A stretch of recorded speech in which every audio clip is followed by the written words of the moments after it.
Parliament about a second Indie ref, which is what many people in Scotland have been looking forward to.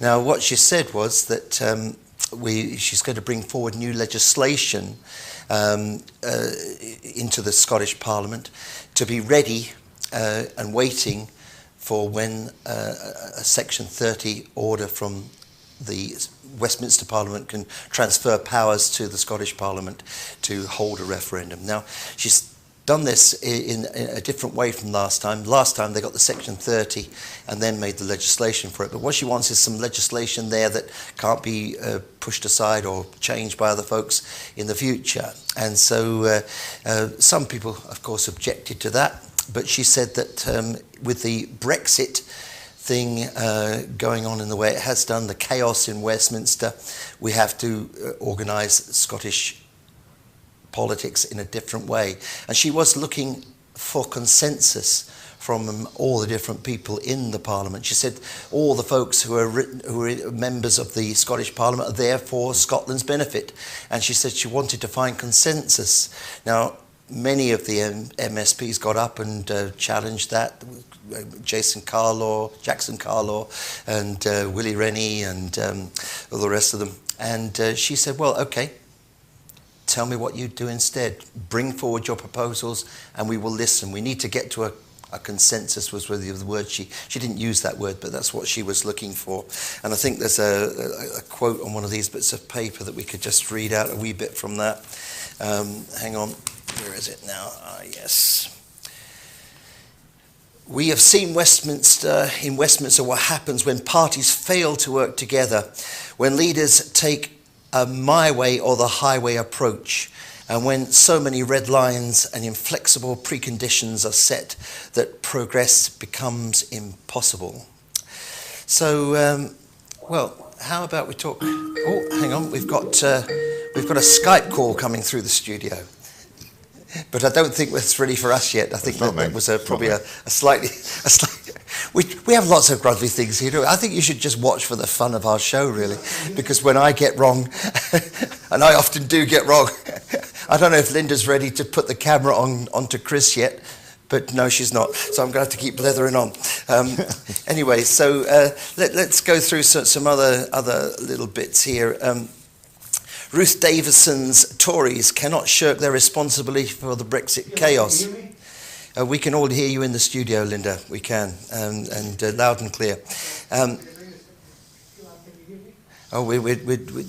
What Linda's our producer, and she's trying to sort out things. Now, she's in my ear and not in the studio anymore, I think. So I'm going to try ignore her now. All right, so, but the leading Tory candidate for the upcoming European election has come under fire for defying the party's leadership to openly support a no-deal Brexit. Tory leader in Scotland, Ruth Davison, has been left embarrassed after comments made by the candidate Ian McKill, who is ranked second on the party list, which was published today. Mr. McGill, who has stood unsuccessfully for the Tory party in 12 previous elections, attacked Remainers, stating online that he was looking forward to leaving the EU, customs union, the lot, remarking, "No deal, bring it on."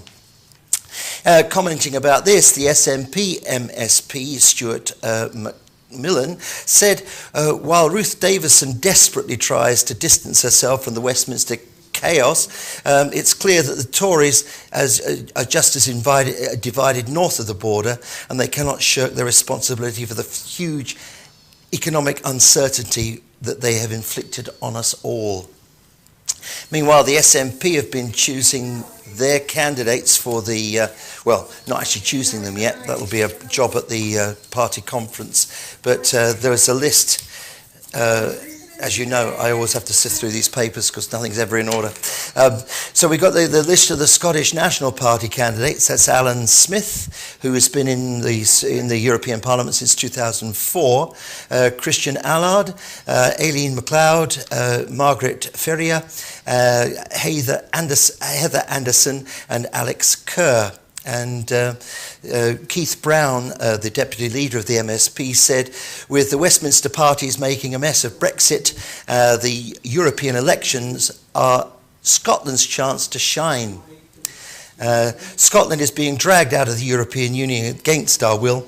All our efforts to be heard on Brexit have been met with a brick wall.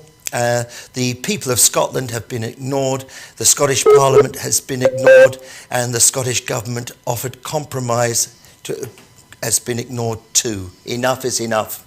So now I think we've got Pilar behind me on the screen. I don't know if she's quite alive. It looks like a still. Oh no, she burst into action there. Hello, Pilar. Can you hear me? Possibly not. Okay, but we can see Chris now. So Chris is alive. That's a bonus. He's a That's a lot of noise. Hello there. It's lovely to meet you. Hi. How are you? We've never met before, Pilar, but I'm here with Chris, and we're going to have a bit of a discussion about the First Minister's statement today. And I really have got no idea what we're going to do in the show yet, because we just make it up as we go along. So that makes it easy. We can't make any mistakes. It's like the rehearsals in a band. The audience never hears the rehearsal. So what was in the performance was absolutely right.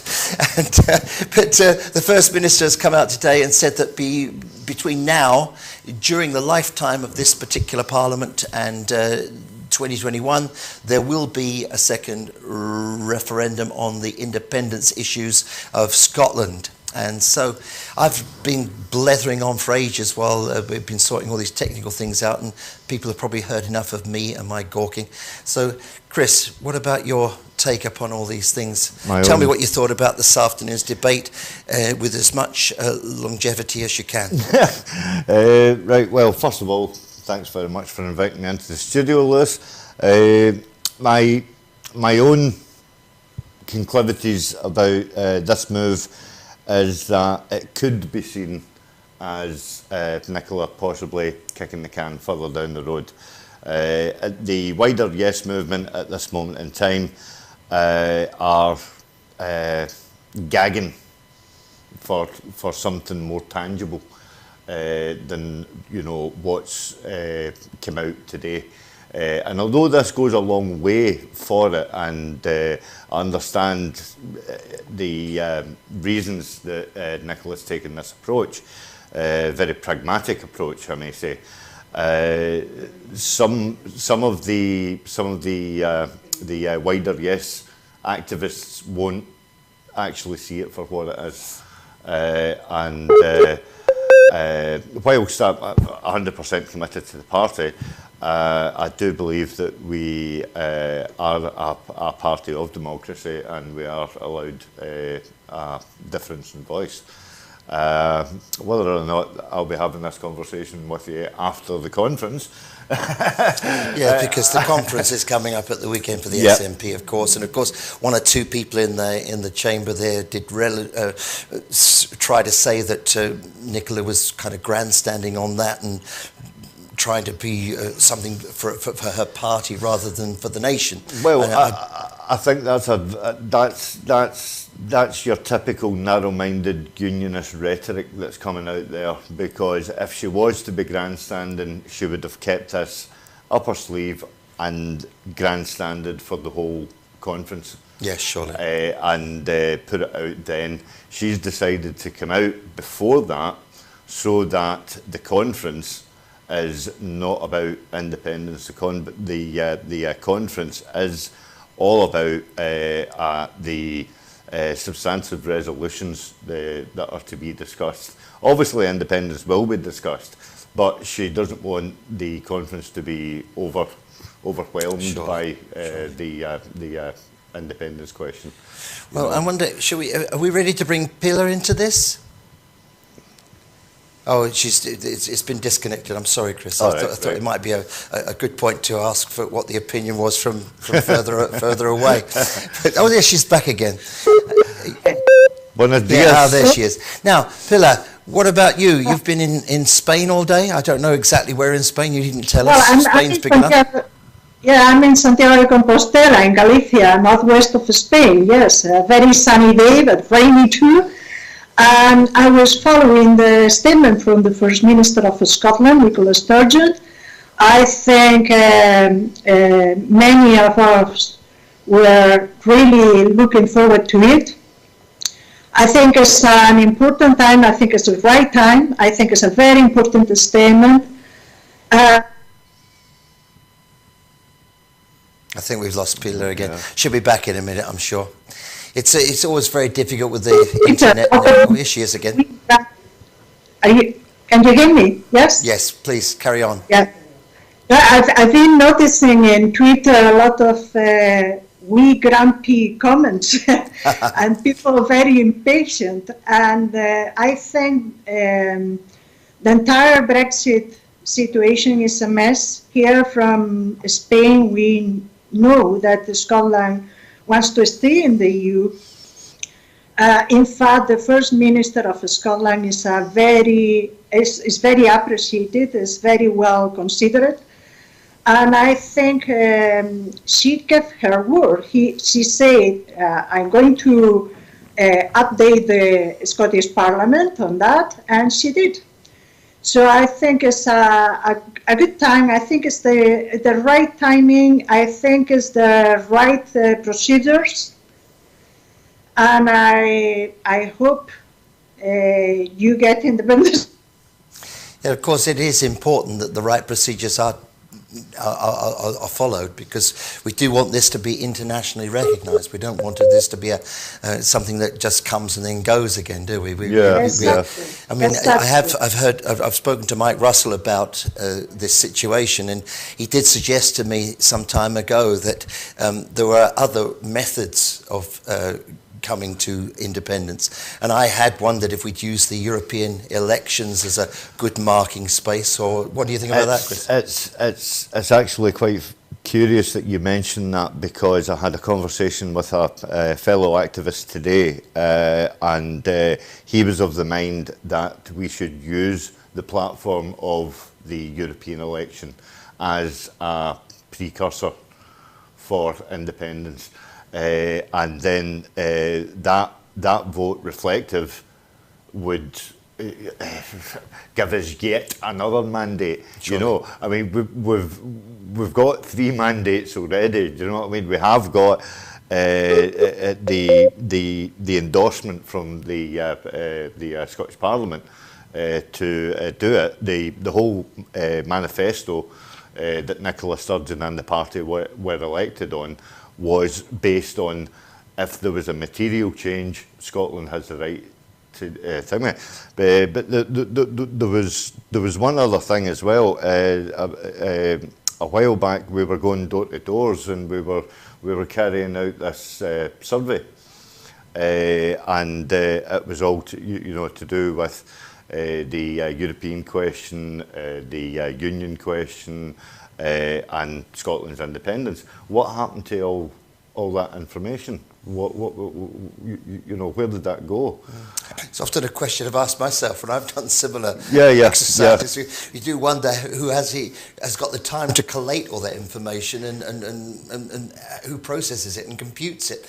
It's true, because I've never actually heard of any information like that coming back to the ground, and being useful. In fact, I've often said to groups that I've dealt with that, well, maybe we shouldn't bother with that. Just keep talking to the people. But Pilar, it's I think very important that we do get these things, all the ducks in a row, they say, don't they? And I don't know, is there a Spanish expression that says the same? Get everything lined up so that it's all really secure. And after all, the EU must accept Scotland back into the fold once all this done. And there was one point that Nicola Sturgeon did make. She said that the mandate does say that if we're pulled out of the European Union without our consent, and we're still in the European Union at this moment. Well, you have to understand one thing. The Spanish government with Mariano Rajoy was involved in an international campaign against Scottish independence in 2014. At that time, the EU question, the EU membership, was one of the reasons for the Scottish people to vote no. In fact, there were a lot of you. I'm listening. I'm feeling myself. In fact, there were a lot of EU citizens who live and working in Scotland who voted no because they thought they would be out of the EU. So now the situation and this scenario is absolutely different. The EU knows that Scotland wants to stay in the EU.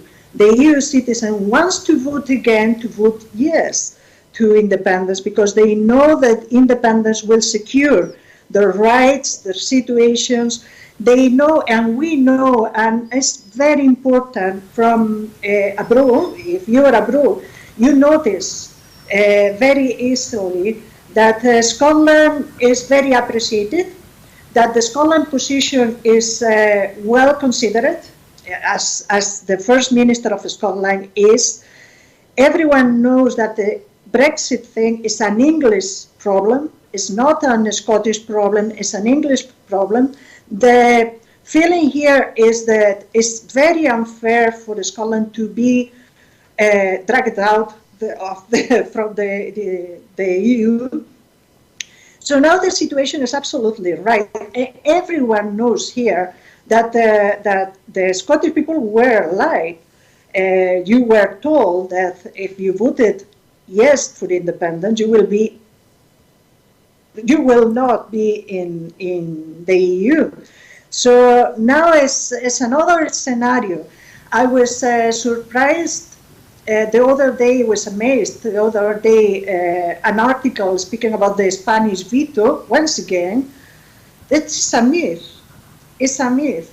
And again, González Pons, the very same guy who were conspiring with Ruth Davidson in Birmingham and Manchester in 2013, 2014. So, for goodness sake, there's a couple of things I'd like to ask you, Pilar. I mean, obviously the Spanish things that we see here, that there's two big things. There's the little bit of Spain at the bottom of Spain, it's called the colony of Gibraltar, and there's been some discussion about that. And also, of course, there's the Catalonian situation where some of the folks there have wanted to break away, and it's actually quite a few. And we've done reports on that, the At7 program before we had the great Anwar in the studio a few weeks ago. So can you give us a little bit of take on that, and then we'll come back and ask Chris a few more questions.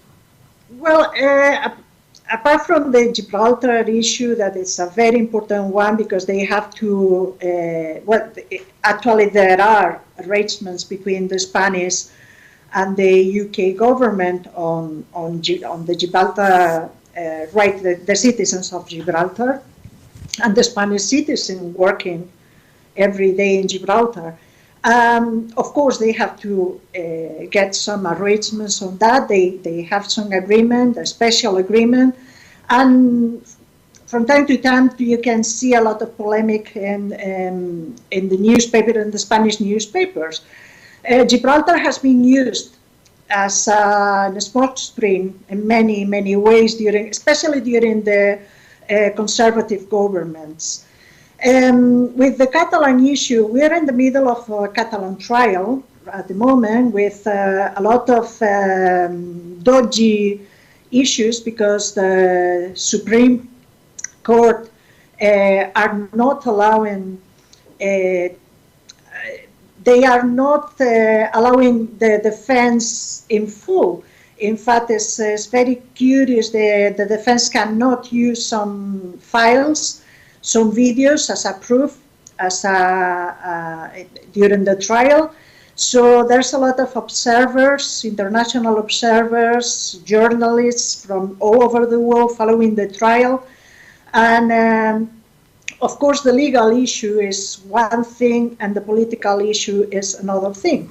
So we have to wait and see what happened with the final sentence from the Supreme Court in the case of the Catalan prisoners, the political prisoners. I think some of them are allowed to give some newspaper press conference from jail, which is absolutely disgraceful. There are not a sentence at the moment, so they should be allowed to participate in the electoral campaign, because we are having general elections next Sunday. And the panorama, the political panorama here is because of the Catalan thematic is all over the news. I think we are tired of the speech from the far right. There are a very, very dangerous movement, a very far right movement, a fascist movement, which is Vox. I remember I was in the full Scottish here in Broadcasting in Scotland, speaking about a resolution, a EU resolution against the neo-Nazis and the fascist organizations, the rise of the neo-Nazis and fascist organizations all over Europe. And in Spain, it's very, very alarming, it's very concerning, especially with Vox. And the problem with this is that the Popular Party, the Partido Popular and Ciudadanos, Citizens, are the three altogether working as a government in Andalusia. They won the elections, the Popular Party, Ciudadanos, they got an agreement to form a government. Vox is supporting that government, and the political decisions so far are very, very concerning in terms of gender violence, in terms of immigration, in terms of social decisions, political issues, in terms of cuts in public services. And that is what we can have next Sunday if we don't vote for another alternative. Yeah. And that alternative will be the Socialist Party, the Partido Socialista plus Unidas Podemos, the left, the Spanish left, and also the nationalist groups, as the Catalan groups, the Basque groups, even the Galician nationalist groups. Let's see what Chris has to say about. You see, one of the things that is often brought up. I was talking to a man who was born in Berlin. He was a little bit younger than I, so in his 50s sometime, and he then went to live in Canada. And when I mentioned Scottish National Party, the national was the word that jumped at him, because obviously he remembers the social nationalist from the Nazi times. What Peel has been talking about, and what we've seen in many countries around the world, from Trump to Brazil to the Philippines, these hard men. And indeed, we had an item on the news the other night where, and I heard it mentioned actually on the BBC today, although they got the figures wrong from, I read the original document, but 59% of people who were in a poll were looking for a very strong leader who was willing to break the rules. Now, for me, that's a very worrying idea, because I think that leaders should keep to the rules. If we spent a lot of time, and this is one of the great things about Nicola Sturgeon, she's sticking to the rules. And so I wanted to come back in a little while to that point you were making about people gagging to get on with this thing. But maybe, can you explain, I mean, I think that most people are watching this program, if indeed anybody is. I think most people would appreciate that the Scottish nationalism isn't the nationalism of the right. Well, what you have to be careful of when you're using the word nationalist and nationalism, there are three definitives there, right? National describes the nation. Nationalist is a citizen of that nation. Nationalism is a nation's thinking, right? So to me, the three are completely different entities, and what the the Tory government, what the unionists do is that they always go for the one in the middle. And they always say, right, and I challenge you to hear out for this, they always say the Scottish Nationalist Party. And we are not the Scottish Nationalist Party. We are the Scottish National Party. Yes. Right? And within the National Party, we have a real broad church. You know, the group that I head up in front is the SNP Socialists, right? So it is a broad church that allows a socialist voice to be heard, to have, you know, I make no bones about it, Nicola's well aware of our group. She doesn't see it as a threat the way that the 79 group was, you know, back in the day with Alex Salmond and Jim Sillars and the likes of that. But we would like to introduce a more left-sided point of view. Mm-hmm. There's the other group that I'm involved in on the executive. As the SNP Trade Unionists. Now, the trade union group, obviously self-explanatory, it's a collection of trade unionists who obviously have a left-sided view towards workers' rights and employment rights, contract procurement, you know, so it's a wide variety of that. Again, I have been involved with the SNP Friends of Catalonia, and the other executive that I'm involved in is the SNP Friends of Palestine. Now, I asked this question, and maybe you could answer this one, Lewis. Being a self-confessed socialist, I often ask people, do they see socialism as a truck to independence, or do they see independence delivering socialism? Uh-huh. Right? So there's your two sort of like leading questions there, right? And if you can give me an answer to those two, then obviously we could have a very, very broad discussion about, you know, left-thinking politics.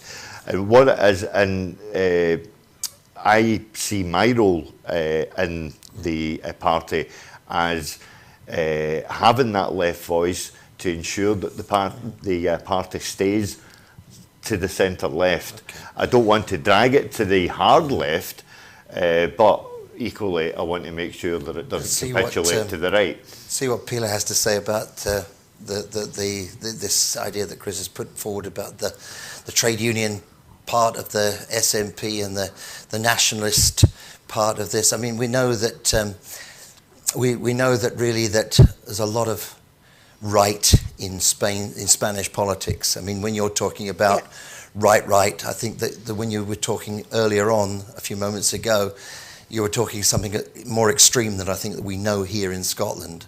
And I mean, can you give us a little bit more about nationalism in Spain? Well, they try to. Well, there's the thing with the manipulation of the terms, and that's a big problem that the left movement has in global. I think is everywhere we're having problems with the manipulation and the bias of the words. And here the nationalism from the right means separatism, basically. It's not, but they mean that. And for us, for me, for example, national, in terms of the right, is the dictatorship, is the far right, the dictatorship, is centralism, is full centralism. And the nationalism that the SNP has is a civil nationalism, is a social nationalism, is the workers' movement. social policies. And of course, for example, here in Galicia, the BNG or En Marea, which are two different organizations, we are like of the Brian's life in Galicia. No?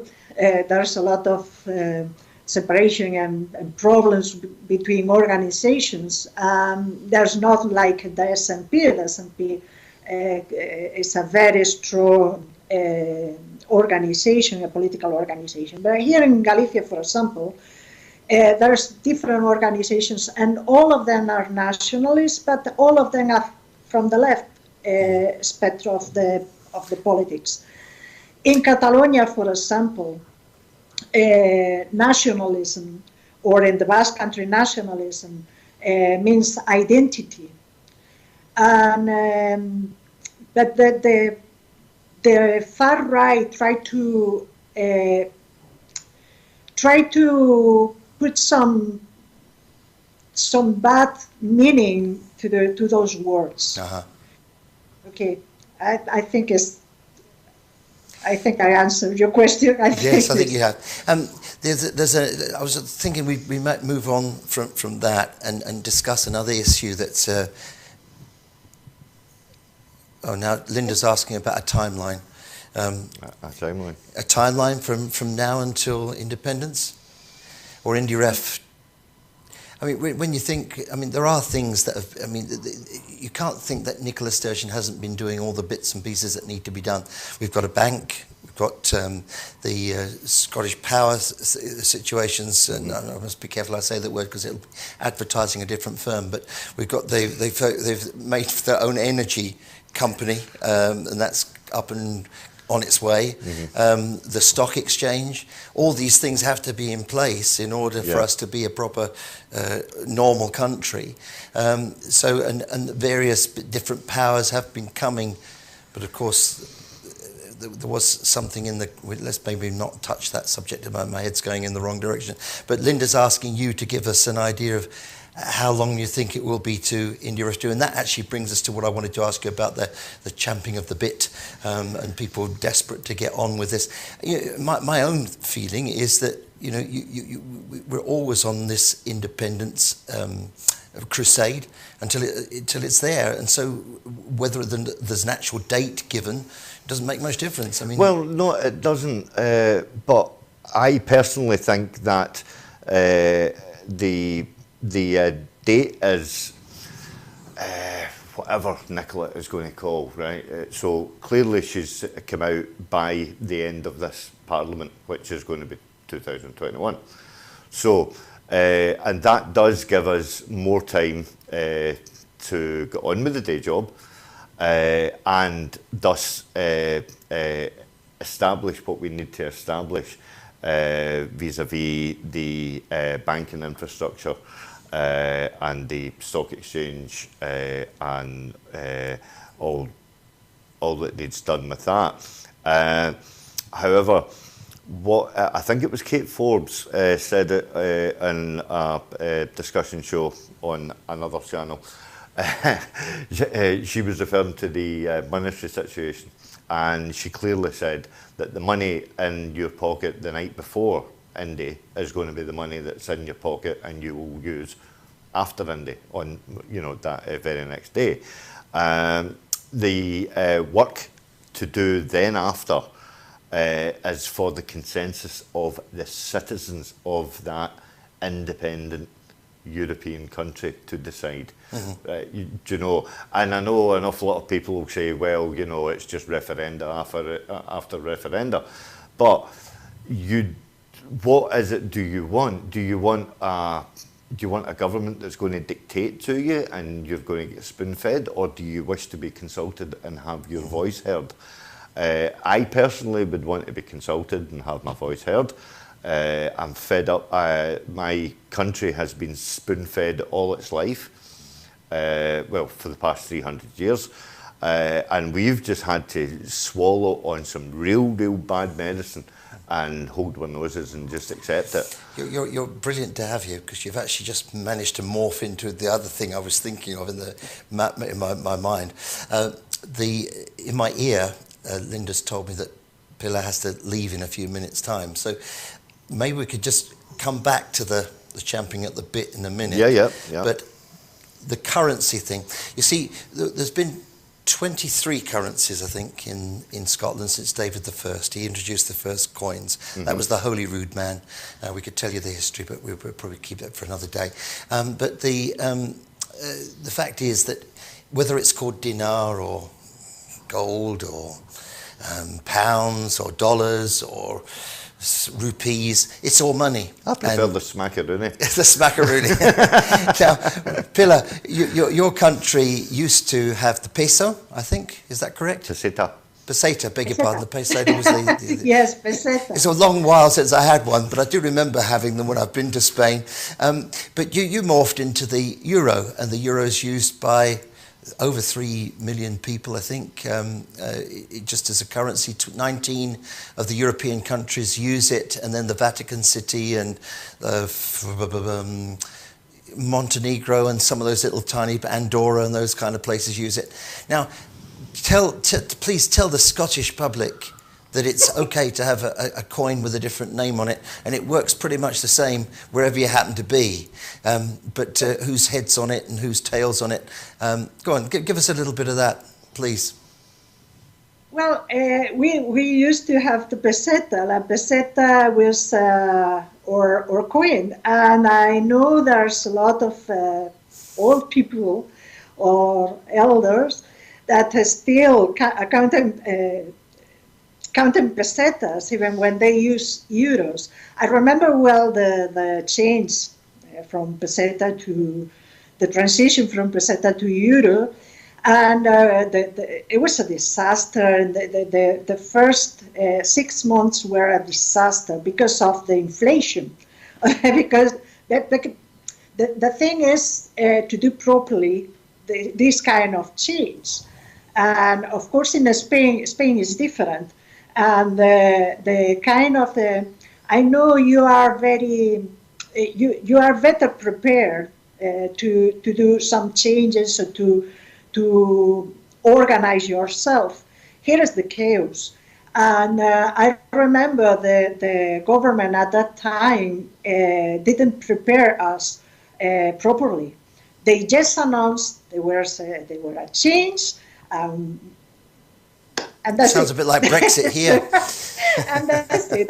There's a funny thing, because there's shows in Galicia and also in Castilla León, if I'm right, that they have some shows in summertime, and they use peseta as a symbolic thing. But it's something symbolic. But they've got over it, and they've moved on, and the euro's quite fine, and it works. Well, the euros work well. There's no problem. And just getting used to it. For example, I was in Sweden, and in Sweden they use another coin. It's not euro. So they don't have problems with that. Yes, that's right. I think the question is, if you want to use, or if you need to use any other coin, you just use it. Even in Cuba, if you go to Cuba, they use dollar or the Cuban peso, okay? That's no problem. It's not a trouble. I think it's more a psychological thing. Yes. You know? I think you're right there. So look, thank you so much for being with us, and all the way from Spain, and thank you for putting such a lovely backdrop up behind you, because it looks very pretty on the screen, as do you. If I'm allowed to say that kind of thing on air anymore, I don't know, but thank you very much. Thank you very much. One never knows what one can say without getting into trouble, but thank you very much for being with us, and it's been an absolute pleasure. Lovely to be here. Thank you. The fellas are going to go off into the room and have their port now, while the ladies move to the left, or whatever it is they do. So I hope we'll see you again in a not too distant future. Yes. Thank you very much. Okay, thank you. Bye. Buenos dias. Yeah, so it's back to us and currencies, and I think Pia's still looking over our shoulder, but I'm sure Linda will sort that bit out in a minute. But the currency issue was the no campaign's big problem, wasn't it? Last referendum. See, that was a load of fudgery. It was a load of fudgery, because Mark Carney came out the day after we lost the vote and said, of course they could have a monetary union. It's ridiculous to suggest that they wouldn't. The problem is the fact that the Bank of England is the bank of last resort. And if we are sharing a monetary union with England or the rest of the